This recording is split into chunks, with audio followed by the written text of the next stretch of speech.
देवळा तहसील येथे 77वा भारतीय प्रजासत्ताक दिन उत्साहात संपन्न। तहसीलदार मिलिंद कुलकर्णी यांच्या हस्ते ध्वजारोहण।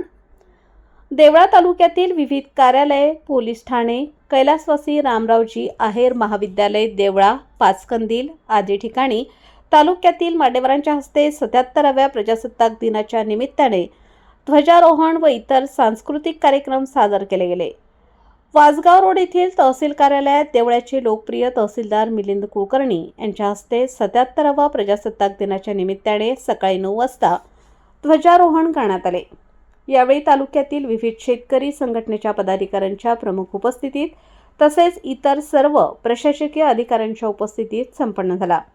यावेळी तालुका कृषी अधिकारी श्री पाखरे, नायब तहसीलदार बबनराव अहिरराव, स्वाभिमानी शेतकरी संघटनेचे राज्य समन्वयक कुबेर जाधव, प्रगतिशील शेतकरी बाळासाहेब देवरे, ज्येष्ठ पत्रकार संजय देवरे, प्रहार शेतकरी संघटनेचे उपाध्यक्ष कृष्णा जाधव, नायब तहसीलदार शेजुळकर, पुरवठा अधिकारी शारदा गावंडे, समाधान पवार, कांदा उत्पादक शेतकरी संघटनेचे समन्वयक भगवान जाधव, स्वाभिमानी शेतकरी संघटनेचे तालुकाध्यक्ष कैलास कोकरे आदी उपस्थित होते।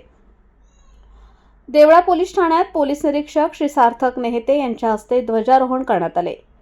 तहसील कार्यालयात सर्व उपस्थित विद्यार्थ्यांना व मान्यवरांना चहापाणी करून कार्यक्रमाची सांगता करण्यात आली। वृत्तसंकलन समाधान केदारे, कार्यकारी संपादक देवळा।